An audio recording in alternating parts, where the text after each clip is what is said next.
Hello friends, ഇന്ന് നമ്മൾ നോക്കുന്നത് നമ്മുടെ വീടുകളിലൊക്കെ 3 ഫേസ് ഡി വി അതിൻ്റെ സെലക്ട് ടൈപ്പ് വരുന്ന ഡി വിയിൽ നമുക്ക് എങ്ങനെയാണ് കണക്ഷൻസ് കാര്യങ്ങളൊക്കെ എന്നാണ് ഡീറ്റെയിൽസാണ് നമ്മൾ ഇന്നത്തെ വീഡിയോയിൽ ഉൾപ്പെടുത്തിയിരിക്കുന്നത്. നമ്മളിവിടെ ഉപയോഗിച്ചിരിക്കുന്ന വി ഗാർഡിൻ്റെ ഡി വി ആണ്. അത്യാവശ്യം നല്ല സ്പേസ് വരുന്ന രീതിയിലാണ് കൊടുത്തിരിക്കുന്നത്.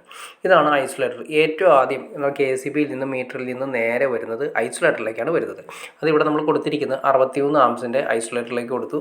3 ഫേസ് ആയിട്ട് വരും. അതിനുശേഷം നേരെ പോകുന്നത് RCCBയിലേക്ക് അല്ലെങ്കിൽ LCBയിലേക്കാണ് പോകുന്നത്. ആ തൊട്ടപ്പുറത്തിരിക്കുന്നതാണോ അതാണ് RCCB അല്ലെങ്കിൽ LCB. അതിലാണ് നമുക്ക് ട്രിപ്പിങ് കാര്യങ്ങൾ വരുന്നത്. എർത്ത് ലീക്കേജ് എന്തെങ്കിലും എർത്തോ കാര്യങ്ങളൊക്കെ വന്ന് ലീക്കാവുന്ന വേണ്ടിയിട്ടുണ്ടെങ്കിൽ ലീക്കാവുന്ന ആ സേഫ്റ്റിക്ക് വേണ്ടി എന്ന് വെച്ചിരിക്കുന്നതാണ് LCB അല്ലെങ്കിൽ RCCB വെച്ചിരിക്കുന്നത്. അത് 30 മില്ലി ആംസ് 61 ആംസ് തന്നെയാണ് കൊടുത്തിരിക്കുന്നത്.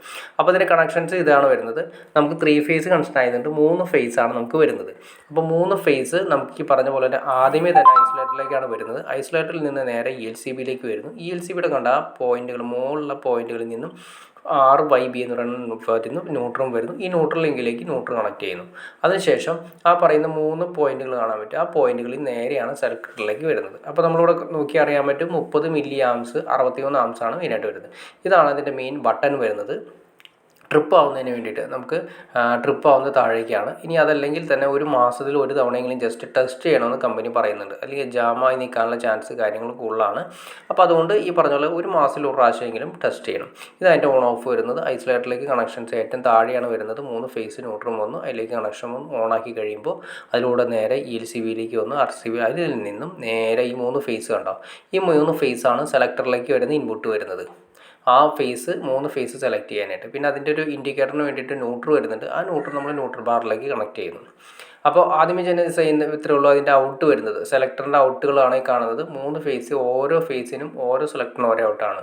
റെഡ് എന്ന് പറയുന്ന ഫേസിൻ്റെ ഔട്ട് വരുന്നത് റെഡ്. അത് ആ തരുന്ന MCB സെക്ഷനിലേക്കും പിന്നെ അടുത്തത് Y എന്ന് പറയുന്ന ഔട്ട് വരുന്നത് ആ MCB സെക്ഷനിലേക്ക്, B എന്ന് പറയുന്ന ബ്ലൂ വരുന്നത് ഈ സെക്ഷൻ MCBയിലേക്കാണ് കണക്ട് ചെയ്ത് വരുന്നത്. അപ്പോൾ നമ്മളിതിൽ നോക്കി അറിയാൻ പറ്റും MCBകൾ നമുക്ക് ആംബിയർ അനുസരിച്ചിട്ടാണ് കൊടുത്തിരിക്കുന്നത്. 10 ആംബിയർ, 16 ആംബിയർ, 20 ആംബിയർ, 6 ആംബിയർ അങ്ങനെയൊക്കെയാണ് നമ്മൾ MCBകൾ സെലക്ട് ചെയ്യുന്നത്.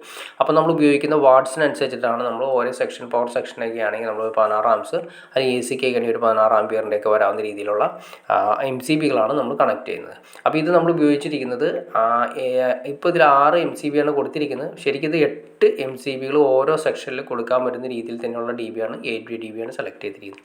പിന്നെ ഈ കാണുന്നത് കാണാൻ സാധിക്കും. ഇത് എർത്താണ് വന്നിരിക്കുന്നത്. കംപ്ലീറ്റ് എർത്തുകൾ ലിങ്ക് ചെയ്യാൻ വേണ്ടിയിട്ടുള്ള 2 എർത്ത് ബാർ ഓൾറെഡി വി ഗാർഡിൻ്റെ DBയിൽ തന്നിട്ടുണ്ട്. പിന്നെ അതുപോലെ തന്നെ 3 ന്യൂട്രൽ ബാർ തന്നിട്ടുണ്ട്. അതാണ് ഇതിൻ്റെ ഏറ്റവും വലിയ അഡ്വാൻസ്. കാരണം വി ഗാർഡിൻ്റെ DBകൾ നമ്മൾ യൂസ് ചെയ്യുകയാണെങ്കിൽ അത്യാവശ്യം നല്ല സ്പേസും അതുപോലെ ഇഷ്ടം പോലെ ലിങ്ക് ചെയ്യാനുള്ള സ്പേസും അതുപോലെ ലിങ്ക് ചെയ്യാനുള്ള ബാറുകളും കാര്യങ്ങളും എല്ലാം നല്ല രീതിയിൽ തന്നെ ചെയ്തിട്ടുള്ള DBയാണ്. അത്യാവശ്യം നല്ല സ്പേസും ഉള്ളത് കൊണ്ട് തന്നെ നമുക്ക് മെയിനായിട്ട് വരുന്ന ഇൻഡക്ഷൻ കറണ്ട് ഒരു പരിധി വരെ നമുക്ക് കുറയ്ക്കാനും സാധിക്കും. അപ്പോൾ ഓക്കെ ഫ്രണ്ട്സ്, നിങ്ങൾക്ക് വീഡിയോ ഇഷ്ടപ്പെടുമെന്ന് വിചാരിക്കുന്നു. ഇനി എന്തെങ്കിലും ഡൗട്ട്സോ കാര്യങ്ങളുണ്ടെങ്കിൽ തീർച്ചയായിട്ടും കമൻറ്റ് ചെയ്യാനും മടിക്കരുത്, ഷെയർ ചെയ്യാനും മടിക്കരുത്, ചാനൽ സബ്സ്ക്രൈബ് ചെയ്യാനും മടിക്കരുത്. ചാനൽ സബ്സ്ക്രൈബ് ചെയ്താൽ നമ്മൾ ഇതുപോലുള്ള ഇൻഫോർമേറ്റീവ് വീഡിയോസ് ചെയ്യാനുള്ള ഒരു മോട്ടിവേഷൻ ലഭിക്കുള്ളൂ. തീർച്ചയായിട്ടും ചാനൽ ഒന്ന് സബ്സ്ക്രൈബ് ചെയ്തേക്കാം. ഓക്കെ ഫ്രണ്ട്സ്, അടുത്ത വീഡിയോയിൽ കാണുന്നവരെ ഓക്കെ.